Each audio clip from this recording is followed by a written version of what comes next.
Yeah. Okay. Hi, everyone, and welcome to another episode of Live with PF and Pastor AK. So you notice my finger is not going both ways like it usually does because tonight I have not PF with me, but a very special guest, Pastor Somi. Hello, everybody. Super stoked to be here with you guys tonight. Absolutely. I'm so excited. It's going to be on tonight. So Pastor Somi is actually the pastor in charge of our singles and young adults ministry. Yes. It's called Spaces. It's basically about, what fills the spaces in your life. And so who better to, co-host with me tonight on talking about Christianity and dating. And so that's our topic for tonight. We're actually going to do it in two parts. So part A tonight, and then which will be just purely single folk.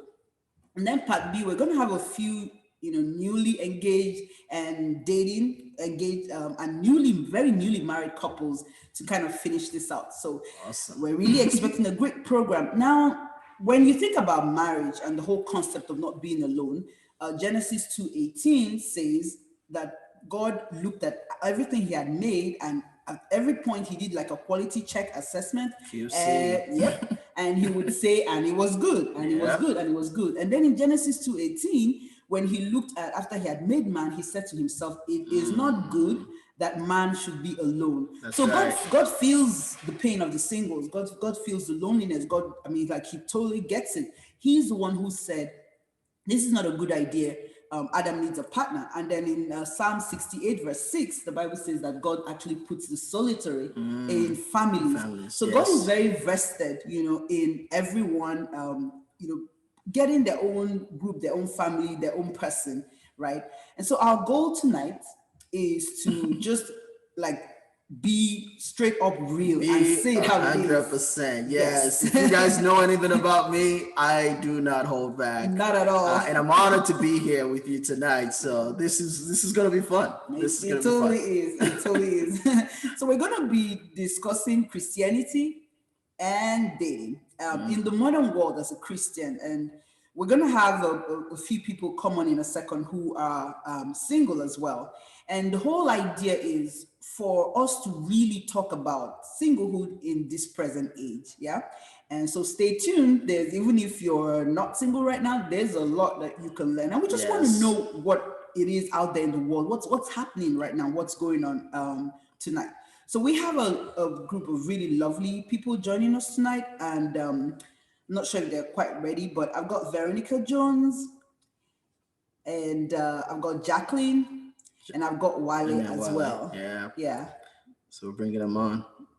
And we are planning to have a real candid heart-to-heart talk with everyone, right? And see, one of the things that we realize is that Christianity, there are a lot of cliches. There's a lot of, stuff that we throw out there. And so we want to find out, how's that actually working out on the other side? Yes. Hi, Wale, how are you? How are you doing today, man? Hey, Wale, how are you? How are you doing, sir? Lovely shirt, man. I like that. Looks like we're in the same. We're feeling the same. Oh, I like that. I like that. I like that. Yeah. That's awesome. The spirit is one. Yeah. Absolutely. Maybe because of the cold, we're all kind of looking forward to. We're all wanting to pretend we're still feeling warm, somewhat. Hey, Jacqueline, how are you? Hello, Jacqueline. Hey, good evening. Good to have you. Thank you for having me. Always. Hello, Jack. There you go. Hello. Hey. Hi. So Jacqueline, I don't know if you know him, but Wale is here with us tonight. We're expecting one more person in a little bit. But Wale, this is Jacqueline. Jacqueline, this is Wale. Nice to meet you. Nice to meet you as well. And I suppose everybody is from the Dallas area, correct? Correct. The DFW area. That's correct. Is that where you are too, Wale? Absolutely not. Where are you? Florida? I'm in Jersey. Get the shores. It looks like the shores of Jersey. Okay, Jersey Shore, right? 40 degrees right now because my is there. So, yeah, it's getting really cold out here now, so we have to kind of just start getting used to that now. I feel you. Yes.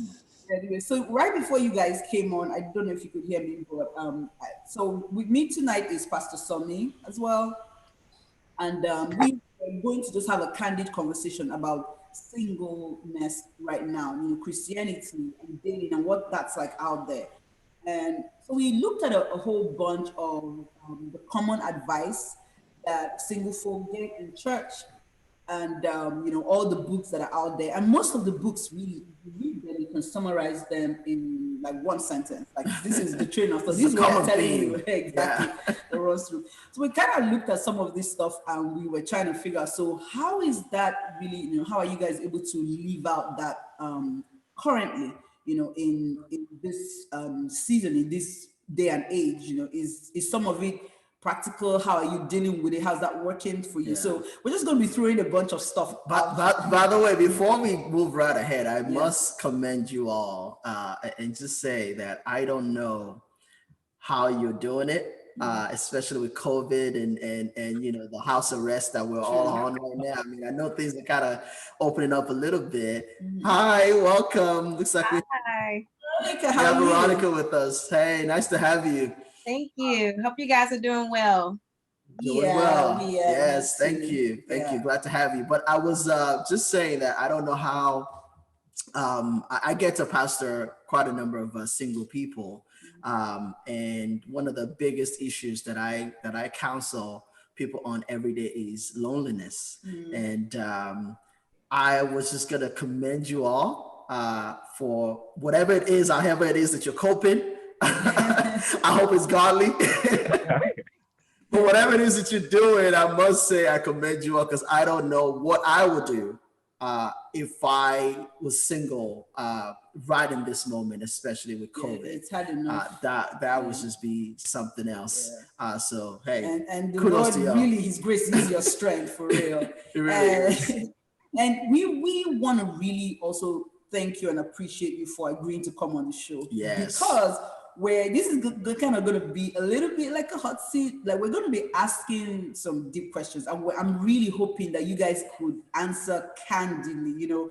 Don't be cute with it. Like, tell us. So thank you. We appreciate your agreeing to be on the spot at this time, and just I believe this will encourage and just inspire someone. Even the challenges, the stuff that's not working, we want to talk about that as well, and hopefully we'll get to some good points. So Veronica, right before you came on, I was saying to Wale and Jacqueline, by the way, Veronica, that's Wale over there, and that's Jacqueline. Hello, Veronica. I'm sure you can figure out which one is Wale and which one is Jacqueline. Yeah, this was an easy one. And so we just we looked at some of the common advice that we throw out there at the single folk in church, and a lot of the books that are out there, for Christians. And we want to really talk about, so how are you guys living that out? How, is a regular single person living that out, at these times? The interesting thing about the Bible is that it's the same yesterday, today, and forever. It hasn't changed. But then the atmosphere and the world in which you are doing it keeps changing. So that's the stuff that we're talking about. So we're going to be throwing out some of the advice that we give, and we want to hear from you guys, like, truth. How is so if it's reasonable or not. And Realistic. Realistic. Thank you. That's the word. Jacqueline, you know me well. So realistic is always the word, right? It's one thing to write a book, and there's so many great books out there. One of my favorite ones is the one that just recently came out, New York bestseller by Pastor Michael Todd. I'm pretty sure probably all of y'all have read his book, right? No, Veronica hasn't. I didn't read it, but it's like, growing like wildfire out there, right? Yeah, but outside of the book, it's called what is it called? So we can go look it up. I'm sure you remember, you're not thinking about it. My single folks out there, shoot me a text. You all got my number. Let's remind me of the name of it. Relationship Goals, the book. Relationship. All right. Get that. So for but the books aside, right? There's the book, and there is, the steps, the ABCDs. Steve Harvey gave, a bunch of stuff. Those who follow Steve Harvey just know that, from 1 to 7 and what to do on the first date. Like a formula. Do this, formula. that, Yeah. and you boom. But we all know those formulas don't work for everybody, and it doesn't work the same way, right? Yeah. So tonight, what we want is what works for you. What are you doing in your Christian life? How are you managing it? How are you dealing with this current season in your life? Absolutely. Right. So, okay, I'll jump off. I'll start with it. So the first one, the basic one, this one is like you can't argue with this one, right? From a church perspective, this is the one that we always say from the pulpit, like non-negotiable. That's the phrase I'm looking for. Do not be unequally yoked, right? With an unbeliever. And the Bible says in 2 Corinthians 6:14, for what partnership has righteousness with unrighteousness? Or what fellowship has light with darkness? So the first thing we're going to ask you when you bring someone, or when you're talking to someone, is that what they call it? Is it talking? Well, they use different terms. See, Pastor Sami is your person. Like, I've heard so many things. I've heard we're just talking. I've heard we're just kicking it. I don't know what you're kicking. We're kicking soccer ball, or I don't know what we're just hanging. We're just getting to know each other. Okay. What else do y'all say? I mean, there's so many other slangs out there. Yeah. We're just vibing. Just vibing. Okay. Yeah. I like to call things what they are. If we are dating, we're dating. I don't like ambiguous things. Okay. Just in case too, you might be thinking that you're in a relationship with this person, and the person is like, I'm just vibing. So you ask the question. Yeah. So that you should definitely ask the question. What are we? You should ask the question. Okay, that's one of the ones we'll get back to that. That's one of the ones where we want to find out. So when you did ask that, what happened, right? Okay, so let's deal with this first one. What's it like, when the pool was already narrow, and then you have to narrow it further by saying the person has to be a Christian? What's your reality? Yeah. And this is first question, so anyone can jump in on this one. Then we'll start picking on you. So if you don't want us to pick on you, you might want to jump in on the first one. I mean, I can go and answer the first question. Okay. I think as a believer, it's just like you said, it's like an unspoken rule. Mm-hmm. Like irregardless of the fact. I don't think you don't think about it sometimes. Like, okay, she's a Muslim. Nah, that's just it's a disqualification. I'm sorry. Not because you're a bad person, but you think about the future. What happens to kids? Things like that. So for me, it's not even a thought. That's not it. Yeah. No matter how awesome as a person you are, we can be good together. All those things can work. But at the end of the day, as a Christian, it's like, can we attain that final destination, that goal together, when it comes to the place of Christ and purpose? And we can attain everything in life, but purpose suffers, I believe, if you engage in things like in that type of relationship. So Wale, so you personally, because you made that's me personally. Yeah, personally. Okay. Yeah, personally. Have you always been like that with your thinking and your mentality? Has it always been that way for you? No, not really. I never really thought about it, to be honest with you. I never really thought about it. But when it came time to start dating, but I think it's always been in the back of your mind because you grew up in church and you hear it all the time. But when it's time for you to start dating, it starts coming back. Okay, you can do that. Okay, you can do that. Okay, you can do that. And I think one of the things that helps us sometimes is that when you don't see that around you, you really believe, okay, it's not good. But if you start to see it around you, okay, he married a Muslim, they're good. She married a Muslim, they're good. Then you start to now say, okay, maybe I can do it as well. Right. So for me, that helped me because I was in the church. Even though I was just in the church was not in me, if you get the gist. But what I saw kind of just added to my understanding of it's just not okay. So Veronica, you've been quiet the whole time. I'm gonna put you on the spot.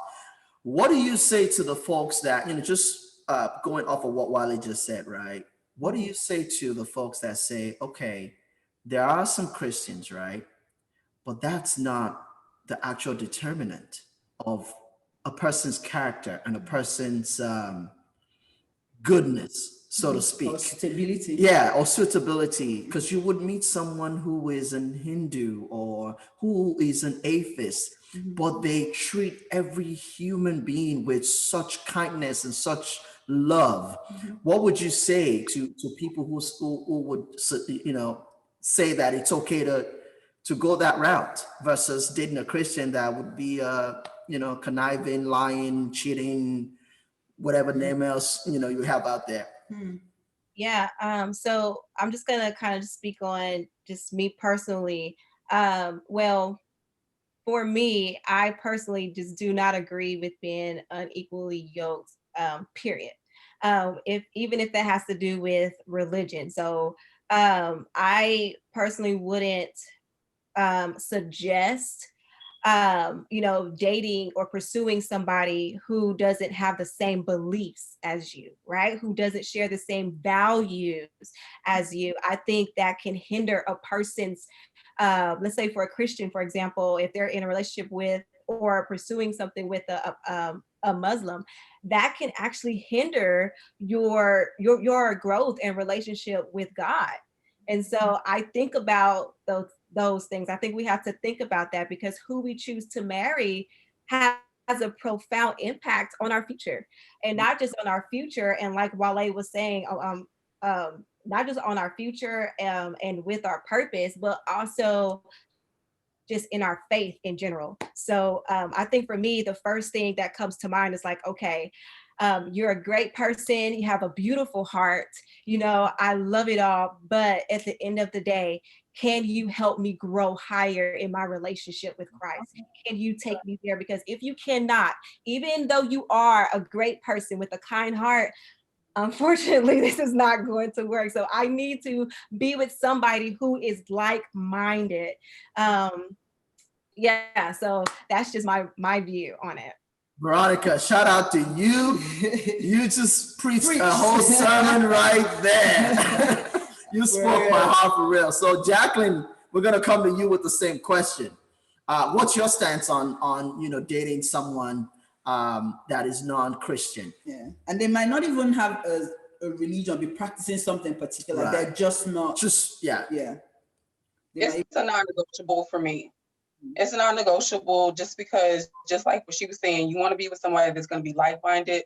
When you're dating someone, you should be dating from, you know, at this age, you should be dating someone for marriage. So I'm thinking about the future. I'm thinking about my children, how I want to raise my children, how I want them to come up. And then I have to reflect back on my parents' marriage, what they look like. And not that it was perfect, but I know that there are certain things that my dad did, my mom did because they were Christians. And that's how they brought us up. So I just think that there's enough things to fight about in the world. Religion shouldn't be one in your relationship. Okay. Love it, sister. Okay.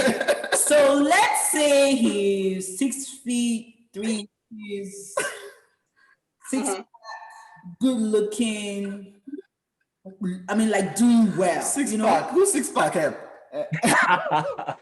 Okay, you're a guy. Oh, please. When was the last time six pack earned some money? Dude, like you're a guy. But again, I'm a guy, right? Yeah, the women know what I'm saying. Okay, Like, you know, okay. I'll let you have a moment. Yep, and he's doing well. You know, upwardly mobile. That's what he used to be called. Upwardly Yes. mobile. Okay, I like that one. Upwardly mobile. I like that. Okay, yeah. You know, great career prospects. His family just loves you. You know, they eat and all that. And he's very romantic, says all the right stuff, does all the right stuff, but he's like, yeah, you and this Jesus thing, not feeling it. Yeah. So would you? We can be great friends. I'll even invite him to my church home. We can be great friends, but it's not going to be because I already know what that's going to look like. You'll fall in love and then you'll still have chaos. So I'm just not trying to do all that. I like that. You already know what that looks like. Yeah. I like that. That's being honest. That's honesty, and that's being vulnerable. Yeah. Right? If we're being honest with ourselves, ladies, you've been there, done that. Yeah. You've seen what it's like. Why go down that route? I like that. There's a question on YouTube, Pastor K. I'm gonna direct this to you, and you and I can kind of chop this up a little bit. So there's a question on YouTube and says, "What if God wants to use you for that person?" And I'm asking this specifically because I've had many single folks ask me that question, and as my spiritual head, I want to see your take on this. Okay, it's very interesting that you ask me to answer that question, because my oldest sister, that was actually her experience, right? But let me tell you very quickly what happened. So how many of you here know Pastor Agui Ruku? Okay, great. He's one of the more popular pastors in England. You might not know him because he's big in England. Actually was voted most influential black pastor in the UK, and very vocal, very community, whatever. He's hosted the Queen, he's hosted Prince Charles, like the whole works, and all under the umbrella of Christ. David Cameron, I think that was his name, the former, he was visited their church as well. Now, when he had been friends with my sister for years, and to cut a long story short, after she got saved and became really serious with her walk in God, he shows up, out of the blues again. You know how those old friends come out, or previous always pop out boyfriends pop out, and they're like, hey, and he's all like, you're gonna be my wife, right? Kind of deal. She's like, it must be the brandy and coke that or something that is, messing with you. Anyways, long story short, she says, no, absolutely not. Will not consider it. But what we did do was kind of like what Jacqueline said, stay friends and pray for him and invite him to church. And the funniest thing is, I think if you're sincere with yourself, you will know when a guy is just going through the motions, or a lady is going through the motions, or pretending to be saved because of you. But he literally packed in the whole "I want to date you, I want to marry you" thing, and just faced God and had such an incredible encounter with God that, from just attending church, and she was an usher in church, he actually became a pastor. Now, they didn't date or get married or anything like that until he was saved in church and really seriously serving God. Love it. So that's a very different scenario from, the person is still out there in the woods and you are in a committed relationship. Yes. So I have seen a real life situation like that where the person wasn't saved when the person approached you. But I think you have to be really honest with yourself, because there is a difference between somebody who's acting Jesus friendly and we've also had a very close friend of ours that happened to, and as soon as they got married, he's like, no, you cannot go to church. No, there will be no praying in this house. No, that music is very annoying. There won't be no gospel music in this house. And you could tell the signs, but red flags. But there's a lot of snakes out there to the single folks. Some guys I know will pretend to be Jesus friendly, just so they can get what they want, and then they will dash or flip the script on you as quick as they can. But let's move right on. Now, great answers, by the way, from all of y'all. I think we have some Jesus friendly people here on our panels. Y'all's answers were just spot on, so thank you very much for that, guys. Appreciate it. The second question we have here wants to find out from you all. With you being able to give all those great answers, it must point to something, right? I want to ask you guys, are you guys plugged in within your local churches? Is that a common thing here? Yes. And you're actively serving within your churches. Well, shout out to your pastors, because they're doing something right. Are you all in plugged into the singles ministry or the young adult ministry at your churches as well? I'm actually part of the I'm one of the leaders of the teens ministry, the teenagers ministry. Oh, okay. But you do attend when like the young adults have yes, I do. Okay, great. So the reason why we asked this question. So I actually do the same. I saw your name when you came on. Oh. I have the same issue, so I have to change my name. So I work with teens as well. I'm the girls discipleship coordinator at OCBF, and so I hear it a lot from them. But as far as being plugged in, I am plugged in to my church.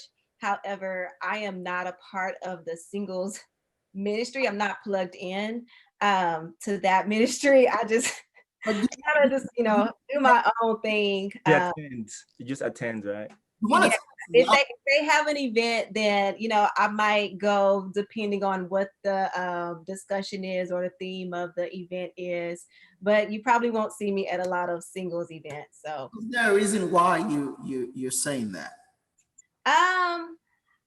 I personally feel, and this is not even this doesn't have to do with where I am now. This is just going through church. I just kind of feel like people just put such a huge emphasis when it comes to singles on how to be this woman or how to be this man and how to pursue this relationship. And I'm just like, I don't want to hear about that. Okay. I want to learn how to just be single. And in that singleness, how do I continue to maintain, right? If I happen to like fall off, what do I do to get back to that place and get back along with Christ during my singleness? I think having all of these events about relationships is cool, but they kind of become redundant, right? And you hear the same thing over and over again. And then when you go to events, it's just kind of like, are you really here for the event, or are you here or are you here to meet and mingle, which is not an issue. But I just have my pros and cons with it's a personal thing. Yeah.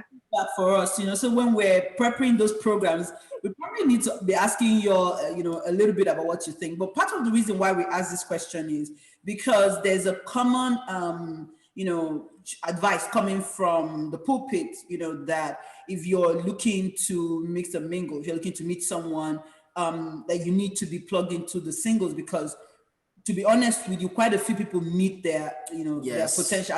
And especially, I don't know how it's at other churches, but especially at our church, quite a lot of couples have come out of the singles ministry. So it sounds like you all don't necessarily believe that. Jacqueline and Wale, what do you guys think? Actually, I want to take Jacqueline's take on this, because it's personally Jacqueline is one of my people. Well, make sure that actually, no, this is important. I'm a little cautious. It but is. I do understand where Veronica's coming from. Yeah. Because that's a common thing that I hear, amongst the single folks is don't shove it in my face. It's not a disease, and that's spot on. I mean, not be in a hurry. Right, what if I'm not even trying to, But we do sweat sometimes do some things that are like business, and I was just gonna say like, that. like spaces. We do a ton of stuff that is, real estate. We do. Yeah, we try to mix it up too. Yeah. But before I say what we do, Jacqueline, what's your take on that? I know I've seen you at several different events. Okay, so I don't attend events as much as I used to, just because of my work schedule. But one thing I can say that I appreciate when I first came to the church was I come from a church, my former church. There was a ton of people, but there wasn't a ministry or place for somebody like me. Like as far as like on a Sunday morning, sermon was good. I learned stuff, but it wasn't a place for me. So I will say that New Covenant House does provide a place for the singles, and I feel like you've done a good job of addressing the person versus like your status all the time. Like, yes, we are single. Like, yes, it is a thing that we're dealing with and stuff like that. But I can appreciate the sermons that we get. I appreciate the the activities that we do outside of the church. That even was it last year, a couple of years ago, we had the murder mystery. I thought that was awesome. So I think it's important to have a good mix of we always need Jesus. That needs to be the foundation. Amen.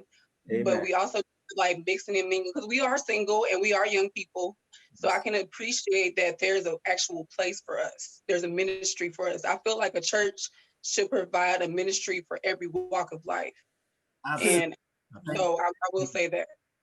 Thank you. Thank you so much. That's great feedback. That's good because we actually, I must say though, that prior to the shift in trying to do other things, we were in the spot that Veronica highlighted, which was that it looked as though a lot of singles ministry did the same thing over and over again, right? And the whole idea was just, we're trying to get you married. We're trying to get you married. And I fought for that too, even with our church leadership. Like, look, we have to do other things. Let's talk about real estate. right? People are invested in their future. They want to know about finance. They want to know how to do a simple budget.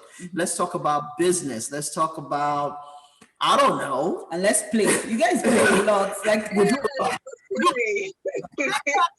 Oh, we're doing football today. I'm like, can I come? Right. And the spirit behind that is, if something organic happens as a result of that, then by all means we want that, right? But we just like shove it down your throat and make you feel like there's something wrong with you. We're not perfect. We're still learning, and hopefully we can keep growing on that. So we have quite a few questions. So I'm kind of trying to keep an eye on time, but I'm really enjoying this conversation. I could chat with you guys all night. Like we have to do one that's offline where it's just like round. And I'd really love to do that, because then you guys can really give us feedback so that we can do a better job of meeting, your actual needs. But so let's segue to one of the, more, interesting ones. So this is, again, a non-negotiable, staying in the place of purity. And when I say non-negotiable, I'm talking about from the pulpit, and, staying, let's just say what it is. No sex. Yeah. So how is that, how's it working out? Yeah, how's that working? I told you I'm gonna be man, that's a tough one, man. I can jump on this one. Say that. I can jump on this one. Okay. And the reason I have to jump on this one, and the reason is because it's a place I've been before. And one of the things I've learned is transparency. It's extremely important for you to grow. All right. And that's one of the hardest things that you can deal with if you find yourself in a relationship or you're trying to get into a relationship. All right. Sex is something that's created for enjoyment, and it's something that you see pretty much every day. Extremely difficult. Even a commercial for a burger. I'm telling you, it's there. It's everywhere. It's a burger. It's literally everywhere. And one of the things, especially with the social media aspect of things, it's like, okay, I'm trying to be very careful about what I say, but it's a lot. So for me personally, I've been a victim of that before. All right, I've been single and engaging in things like that. I've been being in a relationship as well. It even gets harder when you are in a relationship. All right, it really does. Even when you are in a godly relationship, the fact that you are in a godly relationship does not negate the fact that you're not going to have to deal with that. The flesh is still involved. You will have to deal with that. All right, and it's something that as believers we have to understand that this will always be here. The question is, how do I avoid not falling victim to it? Let's not try to act. How do you? What are? I fell victim to it. I fell deep into it. All right. And one of the things when this happened, I called up my best friend, because when I got into a relationship, man, it just has to be a godly relationship. I've never really dated to be serious. This is what I wanted to be. I prayed to God about this relationship before I got into it. And then you start talking. You haven't had sex in like years. It's much easier for me when I was single, because I can choose not to go out. I can choose not to talk to anybody. But when you have someone that you care about and you're attracted to, then what do you do in that instance? So I fell to a place whereby I didn't want to do those things, but I fell victim. One thing I love God for was this. Oh my God, it whipped me so bad.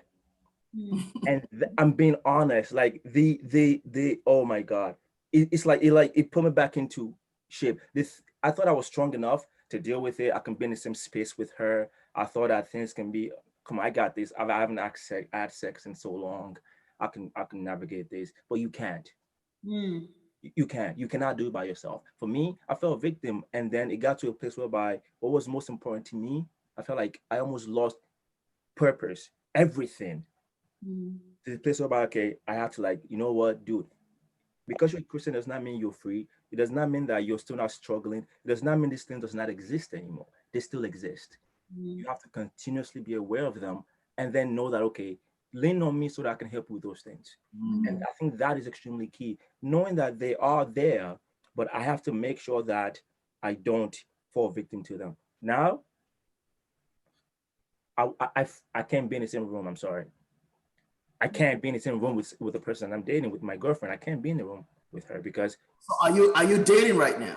Yes, I'm in a relationship right now. Yes. And So you're not in a room. Well, I'm I'm assuming when you say in a room, you're saying. I mean, alone in the bedroom or anything like. I would not do that. Because you need a bedroom to do stuff. I mean. Yeah. Yeah. So I would not do that.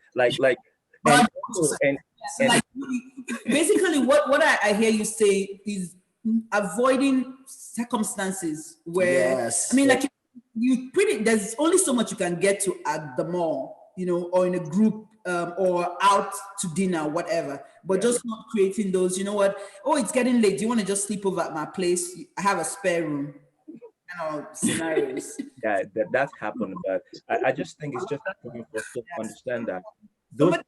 Oh, you should still talking. Sorry.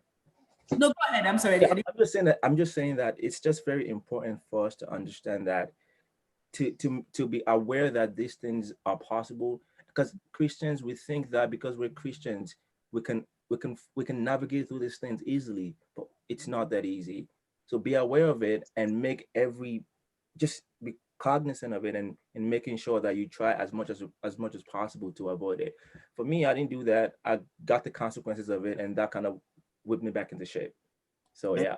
I love that. Thank you so that. much. Maybe we should hear from a female perspective. Absolutely. Huh? Yeah. In fact, somebody asked on YouTube that my major question is, how do Christian singles age 30 to 40? I'm not sure why they put the age thing.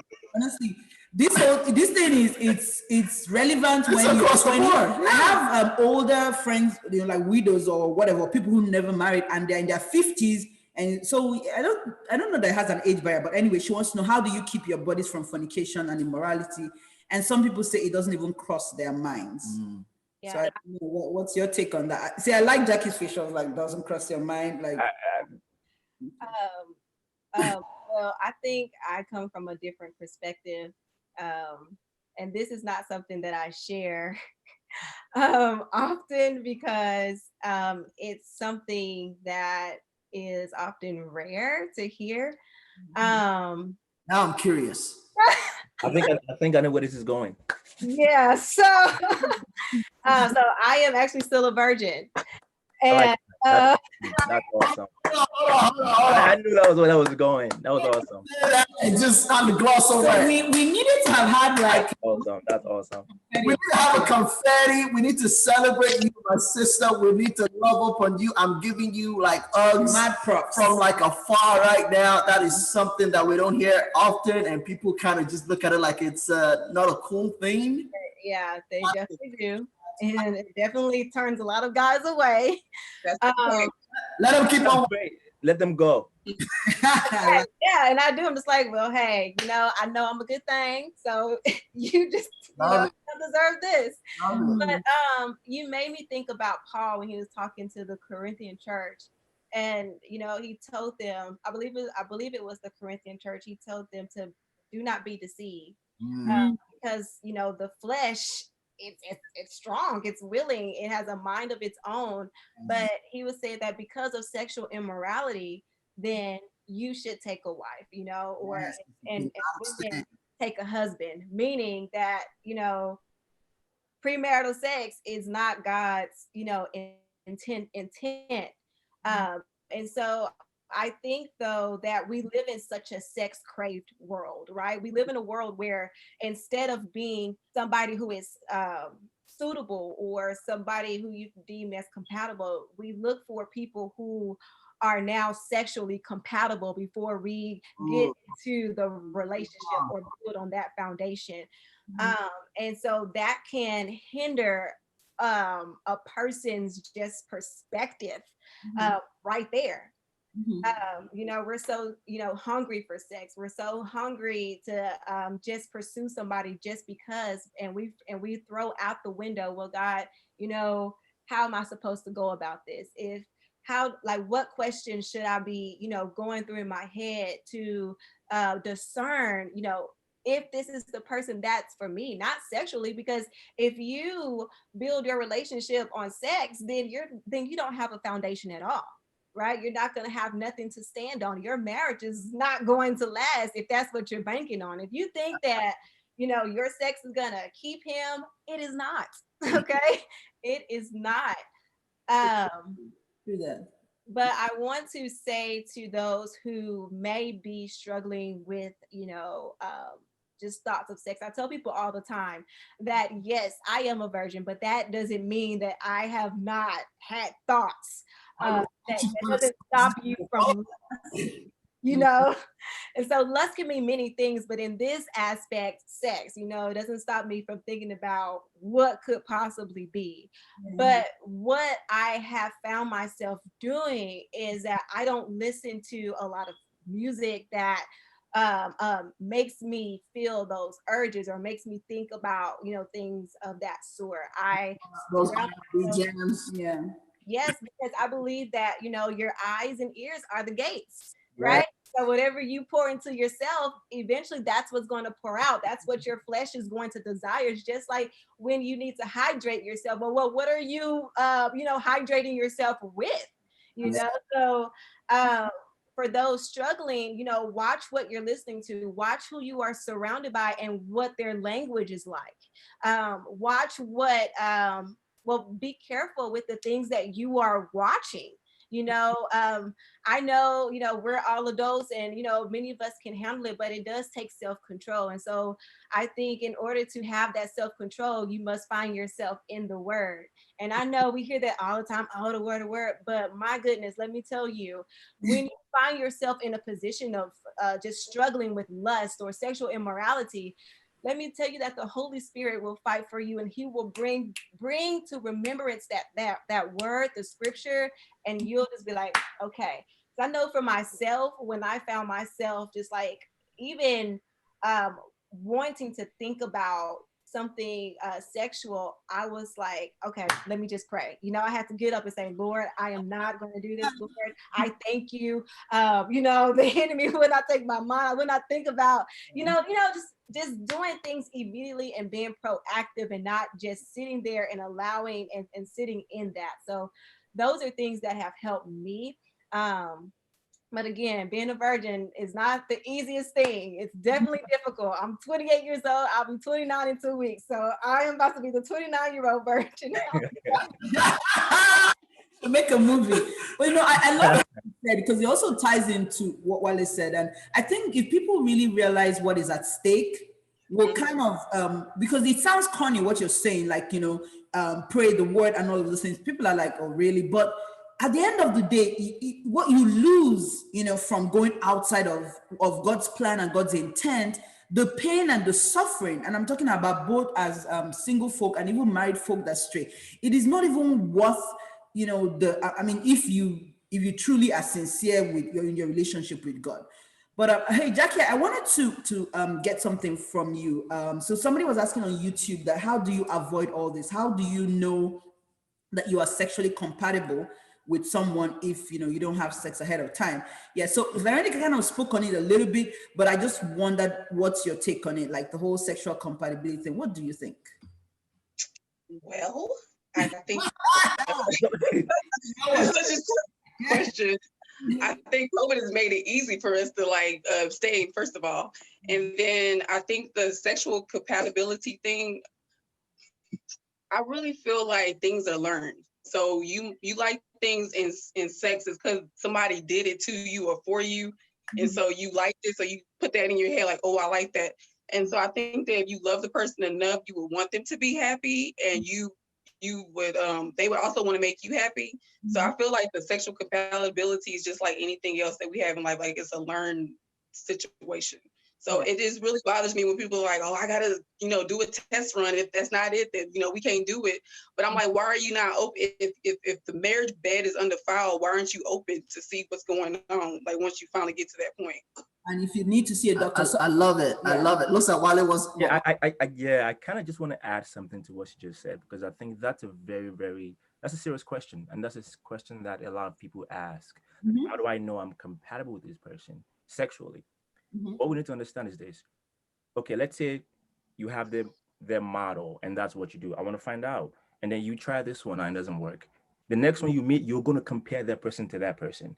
And the next person you meet, you're going to compare them as well. Then you get to a place whereby no one can satisfy you because you have this idea of what you want based on 5 other people, and you want that one man to meet those standards. It can't happen. And that's one of the benefits of being man, I applaud you, Veronica, like just being a virgin. You don't understand. It makes life easier. Like in Genesis, when God told Adam not to eat the apple, the moment you eat that apple, you become wise. You see things.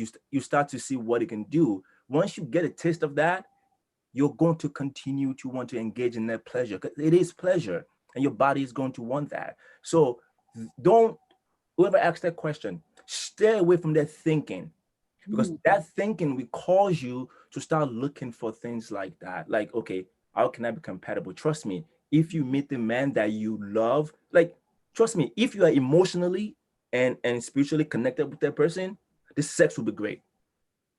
I don't see why not, because you care for that person. Like what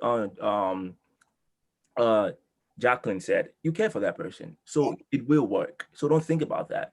I totally agree with you. I think sometimes, a lot of times, sexual incompatibility is actually incompatibility, period, and a lack of communication.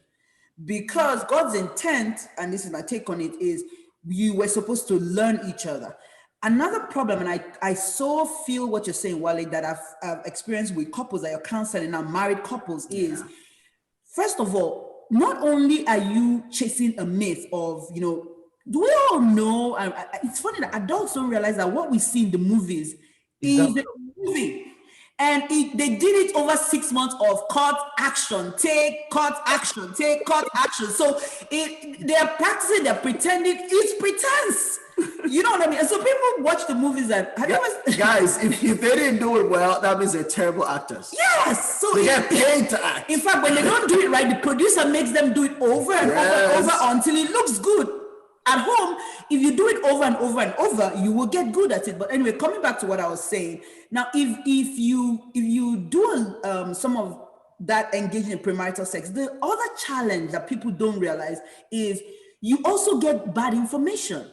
So a lot of people pretend when they're dating, and a lot of people's bodies are different. So and so may love having their toes licked, and somebody else finds it gross and disgusting. See, Jackie's face.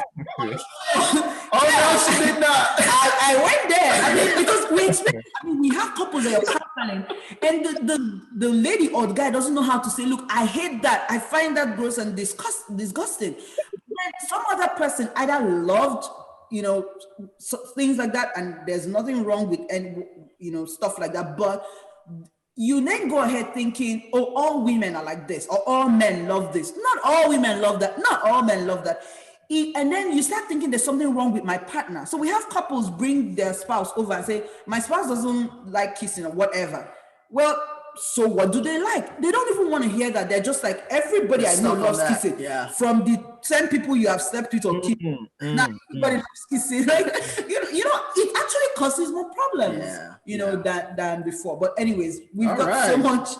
There's a whole lot more questions here. Yes, there are. So I'm kind of trying to skip to some of the ones that I think I think I'm going to skip the should couples live together before getting married, because this group, we already know what they're it's going to be. Actually, a little pivot real quick back to Veronica. Yeah. You said something earlier, and you said you're about to be 29 and a virgin, referencing the movie and all that stuff. Yeah.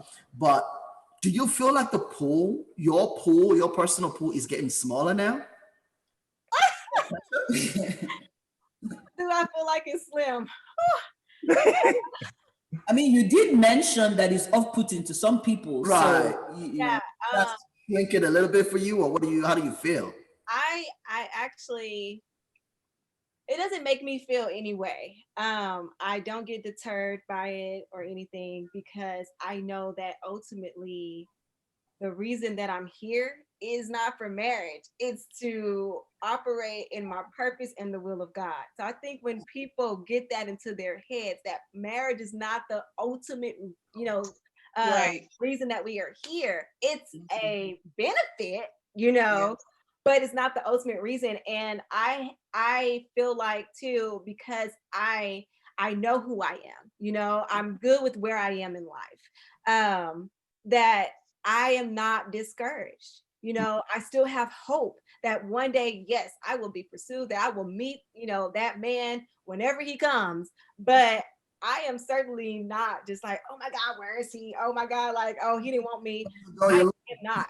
Every prayer is, it has to circle back. But what about your family, friends? You know, you probably have friends that are married. Is there pressure on, and I'm talking to any of you guys, is there pressure on you? You know, is your mom hinting about grandkids and your dad, you know, asking, hey, every day. They don't stop. They don't stop. Jacqueline, how about you? Are they My mama stopped asking. I think that you know, I'm in the wedding industry, so I see weddings every weekend. And so I think my perspective on marriage has changed from like my early 20s to now. You know, it's great to have the wedding, the party, but it's really about the marriage, because I will have maybe a bride, and then maybe like 2 years later they're not together. So it's not at one point in my life that may have been. I've seen 2 weeks. Yeah. Yeah, right. Isn't it? It's really sad, because like you spent all this money, all this time, families have come together, and then it falls apart. And so I don't have the same pressures probably as some other people have, and I don't let people pressure me. Because at the end of the day, they're not going to be the person that, you know, washes his laundry, his underwear, you know, has his children and all that kind of stuff. So I don't feel like I have the same pressures as maybe some of my friends. Gotcha. I love how you threw that in there, because you like that. some pressure from some of your friends are feeling pressured right now. Yeah. So that's They're on that biological clock. And can I add something as well? Just piggyback off what Veronica said. I think for a lot of, I get that question a lot, especially in church. Like all my other church folks, like, all right, so all your friends are getting married, this and that. My parent, but I'm so like, but why is there such a big deal? I'm fine. I am okay. Just like what Veronica said, for me, it's purpose first. That is essential. I think when you make that the goal, things work out. Things work out. You're less concerned about that. You know, even if it takes you maybe 3 years more than your peers to get married, you can surpass them in a year. come on. That's what people don't understand. It's not a matter of when you do it, but are you doing it at the right time? And I think that is crucial. Just thinking The about right person. Is it the the right person, because the right person will literally make their process just boom. Right. Like, wait, how did we get here so quick? You know, and things. I think that's really important. About the right person, you know, can I be honest with you? What I found out, anybody could be the right person if you do the right things, right? It may be more challenging with a certain person than others. And I know this is controversial. I just want to throw that out there, because I've seen people who were perfect for each other. You are looking from the outside, you know they're perfect for each other, but they just keep making bad decisions down the way, and they themselves destroy what would have been a perfect thing. You know, so I love what I can't remember, one of you said something about that learning. I think maybe it was Jacqueline, was you, about that learning. And some people get in and they get lazy because it was great and easy at the beginning. They, you know, seriously, they just think, I found my soulmate, and so the marriage is going to run itself. Yeah. It's like if you buy, I don't know, what's your dream car? You know, while you're into cars, what's your dream? If you buy a Ferrari and you don't, Audi. Ferrari, huh? The Audi. Okay, man, was simple taste. You're a very simple guy, okay? All right. You buy an Audi, that thing is a machine. That's why the thing is very ordinary but costs so much money. But it's a machine. Like, if you treat your Audi the way I treat my what's my Mazda, you know, like a Mazda, like an I love that analogy. That's a good one. Yeah. All right. Okay. So we Awesome. want to kind of pivot a little bit to dating with intention, like, you know, which is really the main. That's the main. Yeah, that's the main. Yeah. The meat and potato for tonight. Yes. So we want to ask you, like, just little questions out there. Want to find out. I mean, there's some things that for me, it's a little bit further down the line than I am. But back in our day, there were some things that they didn't even exist. So it wasn't Like an what? option. Like what? Dating apps. We didn't even have computers. She just gave away her age right there. I wear my age like I wear the pride. Dating apps didn't exist. The only other option is either you're getting older or you're dead. Like the God didn't give us. Every year older. My next birthday I'll be 48, by the way. So it's cool. We didn't have computers. I remember my husband's first cell phone. It was in the 90s. Oh, that Lord. thing was like, it had a whole big. bag. Yeah. The charger was like this big. But anyway, so how's that? We want to find out what you guys think. How's that working for you? Dating apps, have those been a help to you personally or a hindrance? Hindrance, period. Really? Why do you say that? That's just for me, just hindrance, because man, why? So I'm going into a place looking for what exactly? A particular person, just to meet and then meet up and then have a conversation. And it just doesn't, it doesn't feel organic in a way. For example, I can use Instagram as an example, right? Because okay, you can be on those things, but those like meet all these other dating apps that is actually for dating. I'm just not a big fan of those. That's good. So it's actually interesting. I didn't expect Wale to say that, because while I was in the dating phase of my life, that's when all of these apps and all that stuff were coming up, right? I never subscribed to any of them. But my thought process has actually changed over time. As I've gotten older and I've met different people along the way, and their take on dating and also understanding the science behind some of these dating apps. So for the ladies, Jacqueline, what is your take on dating apps? I appreciate them. I work a lot on the weekends, so it's hard for me to meet people. Like I'm more flexible during the week because I work like Thursday through like Sundays a lot of times. So it's been good. It gives me provides like a pool for me. And I actually have had like a 2.5 relationship. I mean, we talk about that another day. But I actually did have like a relationship that came from a dating app. So I don't have any. I don't have a negative experience. I mean, of course, it's still dating, so you're still gonna run into foolishness and that type of thing. But it hasn't been a negative thing for me. Traffic a little bit. Yeah, you do. You have to meander through the mess. So but you do that if you meet somebody at church or if you meet somebody in the grocery store or someone introduces you. It just provides a pool for you to be able to date like on your phone versus going out. Fantastic. Veronica, how about you? Have you ventured into that realm at all, or? Yeah. I think for me, I am just kind of neutral. I am a traditional gal. All right. So I do like that traditional, oh yeah, we met here, or my friend, hooked us up or something like that. However, I am not opposed to dating apps. Actually, I'm like you, Jacqueline, where I have been on a couple of dating apps, and one of them I did meet somebody and got a relationship out of that. Didn't last, but it was a experience as well. I'm kind of like you too, Wale, though, where I feel like it's not organic, but at the same time, that's the movement right now. Like that's where we are moving into. And unfortunately, that's just what it is. But I think, meeting a person, I think for me, it becomes organic when you meet that person and then see how it goes from there. So I take both of your perspectives. I'm kind of just like neutral about it. I love that. Okay, so somebody says, so we got a quick note here. It says, research has shown that half of the dating apps out there are for booty calls. Excuse my French there.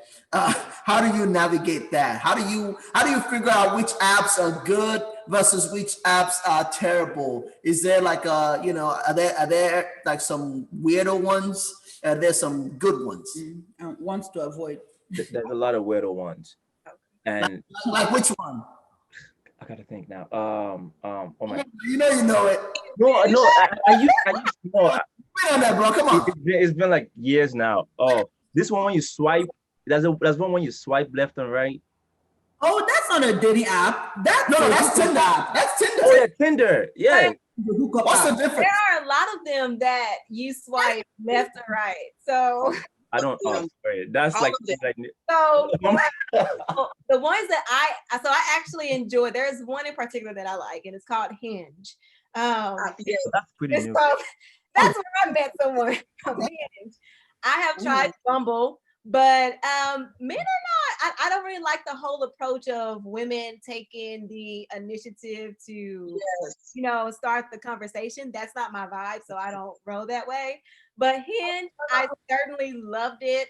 I think as far as trying to decipher if this person is, you know, who they say they are, or just looking for a hookup, you read the bios, okay, because that would tell you a lot. Look at the images, that would tell you a lot.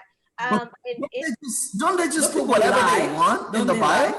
they do, but some people are actually pretty blunt about what they are intentional about on the app. Like they'll tell you, "I'm just here for hookups." So if you're here for a good time, that's what I'm here for too. You know, so it's like, okay, swipe left. But I think too, just using that discernment, and I'm such an investigator. Like, you have your social media on there, I'm going through your social media. If your first and last name is on your bio, I'm looking, okay, who is this? What state is it from? I'm Googling you. Google needs to hire me because I will be great Call your friend with at their research team. tickets they have. Let me tell you, I will find out about you. I remember I actually met a guy and we went on a date. And towards the end of the day, we were just walking. He walked me back to my car, and so he didn't know that I knew his entire name. So I was like, "Well, thank you, Mr. Such and Such." He was like, How did you know that? "Oh, my last name." You know, I was like, "Don't worry, I do my research." He was like, "Oh, I like a woman that can do her research because I did my research too, Veronica Jones." I was like, "Oh." So let me ask you something. You brought up something that I think I want to play with just a little bit, and we really should wrap up, but a couple of minutes. So you said something about how the ladies, you still like the traditional stuff, and Jackie was like nodding, like her hair, like every part of her was nodding. So we want to put that out there because, you know, there's this whole thing now about this. These are modern day times. You know, if you like somebody, go blah, for blah, blah. it. Exactly. And we everybody, or the social media says the women don't want you to open doors, they don't want blah blah blah, like we're all equal. And so y'all tell the guys, is it true? Like, do you want to be pursued as women? Yeah. Or do you okay. But that I think I have to be I love that. I said yes. Period with a T. Like yes. So sorry, Jack, you want to add something? I feel like I have to be aggressive in every other area in my life. I have to be aggressive with work. I have to, you know, make sure that my bills are paid. I have to make, you know, take care of my car. I have to make sure I'm a go-getter. Like, I feel like I have to do that in every area of my life. There are some times where I want to put down my masculine and just be a woman, you know, just be a lady.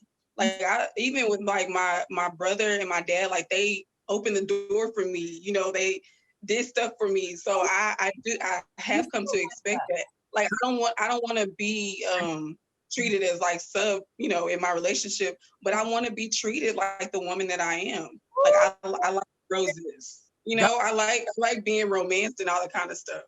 Take note, guys. Women still want to be pursued. What does that mean to you, though? Either of you, the ladies. Sorry, while your hands are not broken. I'm like, sister, please. What does that mean to y'all? I feel like it means to be intentional. Like, I don't feel like it's my place as a woman to go after a man. I don't, because the guy doesn't. The Christ and the church are the formulation of a marriage. Mm. And if Christ pursued the church, then the man should be pursuing us if that's the model. So I don't feel like I should be doing all that. Okay, I love that. All right, what about you, Veronica? Taking that right there. So guys, let's switch to Wale now. So Wale, yeah, the women are telling you, please don't believe everything. Are you okay pursuing, or are you okay with a little bit of? I call this concept product placement. Okay, you know, where the lady kind of just positions herself in a respectable way for you or for your eye to be able to spot it, and then you pursue. I think it is essential that the men pursue. That's me. I truly believe that. Women pursue. And men pursue. Man pursues. Okay. Yeah, I think it is important that a man does that, because one of the things I've learned is it makes the woman feel valued. Mm-hmm. And I think that is essential, especially if you're going to get into a relationship, right? That's a level of, man, this person got me. One of the role of a man in a relationship or in a marriage is to protect and to guide and to nurture and to cultivate the woman and things like that. So I think it is essential to give that woman their confidence that, okay, yeah, I got you. Yeah, I had to learn that. I had to learn this all opening the door things. I have to learn that. And that was the question I wanted to ask, or maybe not a question, something I want to put out there for the ladies, which is verbalize your wants. Okay. Verbalize those things, because you don't know where these guys are coming from. You don't know what their experiences are. You don't know what they've been taught growing up. Let me see there's something that's an anomaly. I can do that. And they will never do it, but you will continue to expect it without communicating those things. And that's an essential part of a relationship, communicating your wants and the things that you want them to do. And if they cannot meet up to those things, then you know that's probably something you're gonna have to like deal with for the rest of your life if you decide to continue, you know. And that's not something I've learned. I've been told so many times so many things that it's just a no. And I was like, man, I never thought about that. Like, what? I'm like, all right, whatever. I'll open the door. Great. You know, things just verbalize. Yeah. So when we say open doors, please, I want everybody to understand that's just a way of describing like that, you know, male chivalry. Yes. And Yeah, exactly. Yeah, just do stuff. Just do stuff for them. Yeah. This is just the common slang for it. We're not actually saying that if you don't open doors for your spouse, blah blah blah. Yeah. Women, there are different things that matter. For you, it might be opening doors because that's the way you were raised. Right. I wasn't really actually raised like that, so it's nice. You know, it's not a biggie for me. That's not what trips me. There are little other things, you know, that trip me, and we, like you said, communicate that with each other. But I do want to ask, so Wale, I want us to stay on that pursuit thing just a little bit longer, because I think it's important for the people who are listening to. Now you have the guys and the women talking, so let's try and understand each other. Actually, Pastor K, yes, a guy, and I know a guy was the one that put this comment. The tone of it. He sounds annoyed. This guy is. It wants to come after you, ladies. Yeah. He said, "I am for pursuing, but don't be acting like you don't want to and expecting to pursue the win." Just saying. So for the ladies, right? Yeah. And I think I understand where this comment is coming from. Yeah. I don't think women understand how much work, mental work, right? And maybe even sometimes physical, it takes for a guy to lay it all on the line and actually go after a lady, right? Yeah. And pour your heart out and chase after her and all of that stuff. Right. But it becomes very disheartening when a guy's doing all of that, right? But the lady is, quote unquote, playing hard to get. Like, okay, I want you to pursue me, right? But please, okay, I like you. Catch you now at some point. But if I'm pursuing, cast something into the river, okay, I'm feeling you too. Or do you just wait like 6 months or a year before you let him know? So that again. She whispered 6 months. I think it's about comfortability. I think it's about comfortability and how comfortable you are. Okay. And I think it also does take a lot for y'all to come and approach us. So I'm never going to be rude. Even if I turn you down, I'm like, no, that's okay. I'm okay. Because I don't think that it's okay to be rude to people. But I think it's about us being comfortable with you. But though, so let me segue to Wale, and then we'll come back to ladies in a second. We want to hear how the guys feel, because church has forced me to come out of my shell, but I'm a natural born, extremely shy person. Even till today, I have to pray like all day to do this. I've been praying, Lord, can you just help me? Yes. Can we be honest? Can we be honest? She just made me feel like a sinner. Every time to talk in front of people. It takes, like, I can't eat all day. My tummy is messed up. Oh, wow. Yeah, and I'm so imagine, and there are guys like that, or just whatever. Like he said, you don't know where the guy is coming from. Now, this guy has been digging you, that's what we used to call it, for months. And then he finally gets the courage to make an approach. She dropped the age again. I'm sorry. Like, I'm very sorry. Okay, he has been vibing you.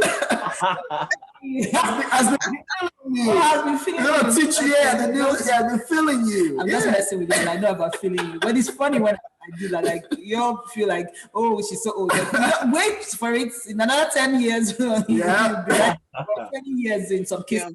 Oh my God, it's going to take Veronica 20 years to get to my age. Okay, let's move right along. Move right along. So I mean, and then the guy walks up to you and you're playing cool. Honestly, I don't think that's fair. And what if the guy, and we've had situations where the lady comes back later and says he ghosted me. And then we talk to the guy and the guy is like, she didn't give me any indication that she was interested. Like, she was following the rule, 2 days to call you back, blah, blah, blah. Don't look too excited, like Jackie said.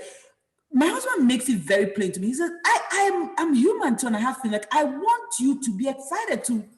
I want to feel like you feel me like I feel you. Do you think maybe we might be unintentionally, and Wale, what do you think in your experience? Do you sometimes think that the ladies could give you all a little bit encouragement? Just boost. Absolutely. Honestly, absolutely. I know a lot of us guys, we like to act so manly sometimes, whereby we don't want to express how we feel. If a man ever express how he feels to you, one of the worst things you can do is to try and, like, I don't want to use the word ignore, but not appreciate it. Or trying to say, I want to see if he's going to do it again. Because it kills it kills your confidence as a guy. It really does. And I think there are people who have lost relationships due to that, because they feel like, all right, she don't care, man, I'm just going to move on and just go do something else, whatever the case may be. So I think if you feel the same way, express that. But it does not mean you now have to start, like, calling him at 10 a.m., 10 p.m., all that stuff. You don't have to do all that. But yeah, let him know what you know what, he said all these things to you. Let him know, no, I really like you too as well. Just have that conversation. Don't be so like, all right, man, I'm going to see what he's going to do in 3 days. Is he going to call me before I go to bed tonight? Let's see, is he going to call me in the morning? Am I going to get my good morning text? People do that, and then the guy's like, I'm not going to keep texting you every morning, man. Like, can you text me and say, good morning, you came to my mind. Can you do that too? Things like that. It matters. We want to feel loved too. No, you want to feel loved too. I want to feel loved too. YouTube said men are hunters. You should be ready. Shakara, which is like playing hard to get and playing cool, is okay. Just know when to stop. Period. Actually, I partially agree with that statement. Yeah. And the reason I say that is when I met my wife, right, 17 years ago, I knew the day I saw her, I kind of had an inclination that something about her, right? And fast forward maybe about a month later, we got an opportunity to have a conversation. We spoke from probably like 9 p.m. that night to like 4 a.m. the next morning. And I knew, you know how people ask you, how did you know she was the one? Just now. I always tell people, like, you literally just know. Like, I can't tell you, but you just know. And the moment I knew, I decided to pursue with my entire being. Like, every fiber in my bone went after her. I don't know if that makes sense. But again, she was feeling you. And she was making it clear that she was feeling you. I'm not saying on my phone to 4 a.m. Yes. That is the signal. That's what I'm saying. It doesn't have to be like Wale said, oh my God, like, when are we getting married? Like, I've picked out the rings. But you had a good date. Is there something wrong with texting the person afterwards and saying, I had a great time? You know what I mean? It was fun talking with you. Just as simple as that.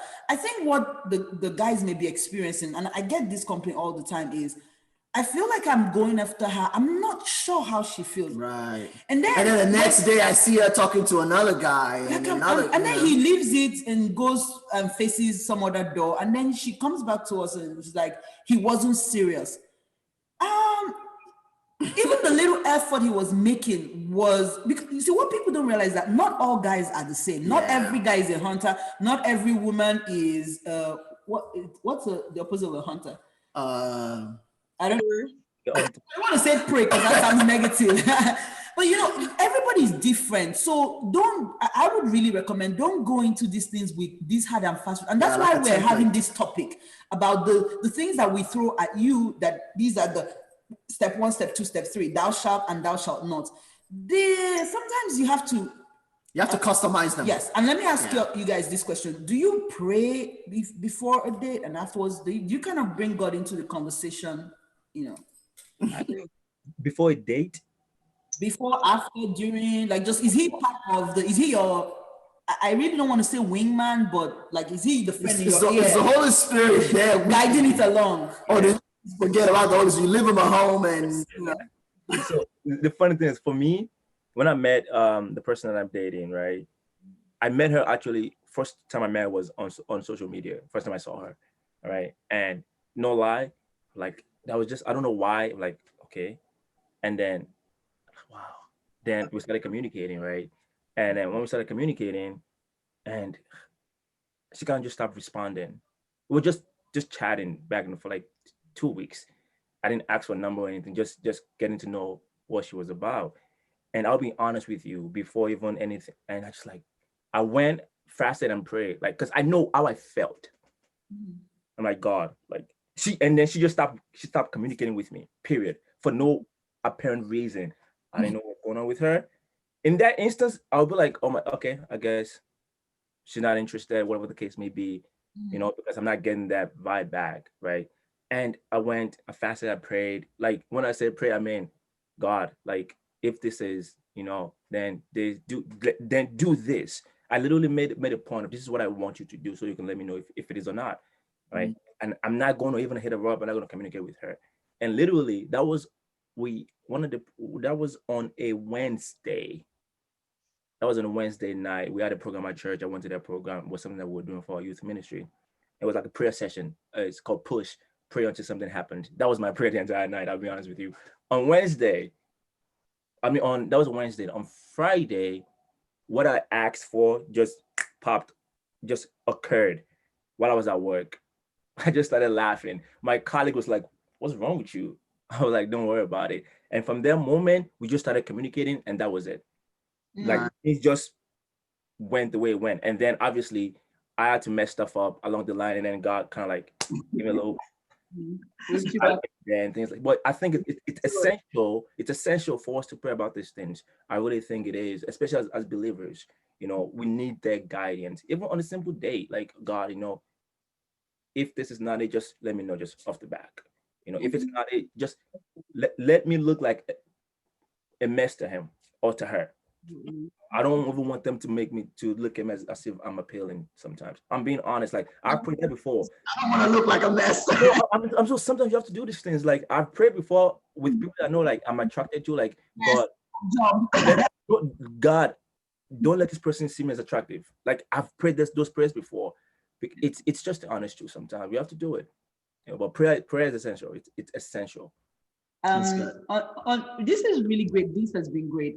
Unfortunately, we have to kind of start wrapping it up. But I really think we're going to do a few more sessions. There's gonna be parts to this. There's a ton of questions that we didn't get to. And I'd love to talk with you all, you know, a little bit after too, because I want to. I believe, as in ministry, just like generally, you have to sometimes be checking, you know, the stuff that you're feeding people, and make sure that you are.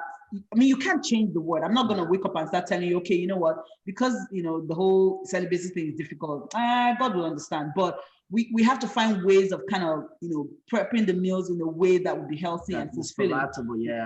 Absolutely. And I just want to thank you all. This was great. You guys are amazing. Thank you. You guys are amazing. Yes. Veronica, it's been refreshing listening to you. Wale, you're my guy from now on. And Definitely, you've been my person forever. So hey, absolutely. Love your straight talk. Thank you.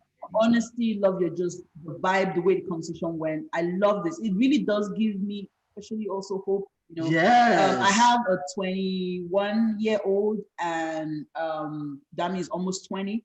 So I'm getting to that age where I've started looking at baby stuff again. Yeah, that's we're not okay.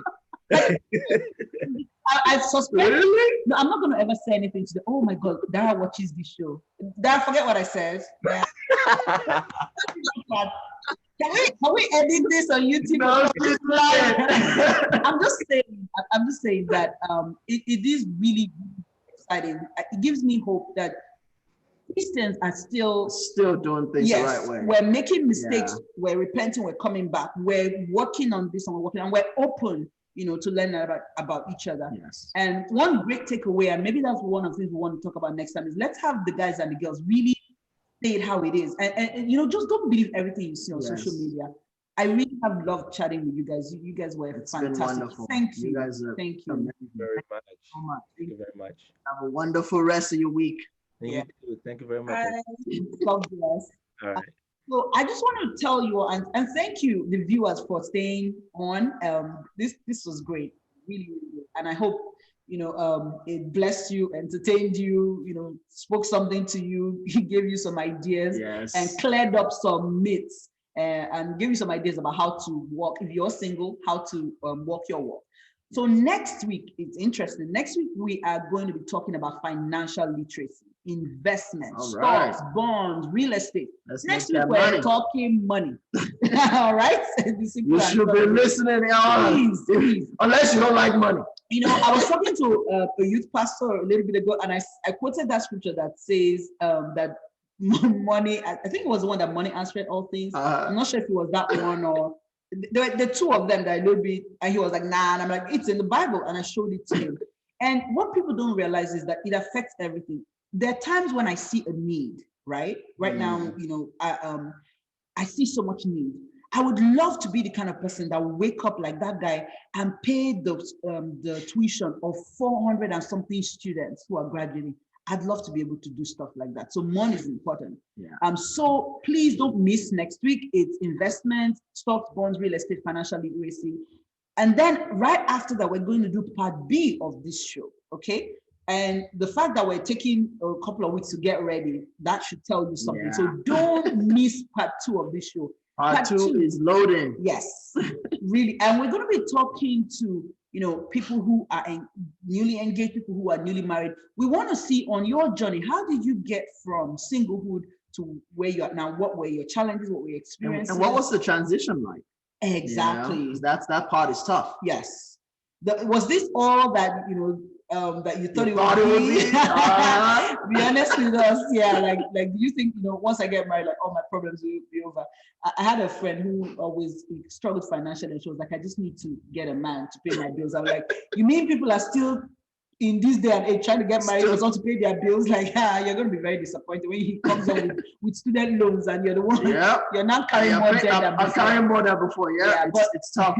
Absolutely. And just wanted to make sure that you just let you know some of the stuff that's going on at NCH. So on Saturday, our growth track classes will continue, and that's our membership classes and our spiritual development classes. I want to really encourage you, if you haven't taken those classes, please do. Yeah, there's one of them that's really cool. It's called Shape, where it helps you discover your purpose in life, your strengths, your weaknesses. I can't tell you how many times we get a question of what is my purpose in life? Yeah. Take that class, take Shape. It'll tell you, to help you start to think along that line and actually pinpoint the things that you were created to do. Absolutely. And then spiritual maturity. On Sunday, please make sure you don't miss it. The sermon series has been, I think this is part 2. Yes. And it's been on labels. Last week was, oh my God, like last week was life transforming. Yes. And I'm not just saying that.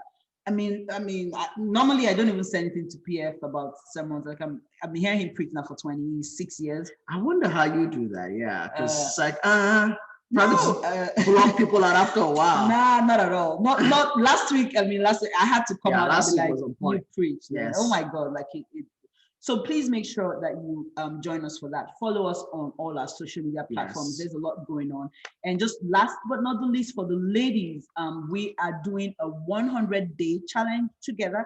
It's called the next 100 days. The guys, you can do your own thing, but the ladies, it's called the next 100 days.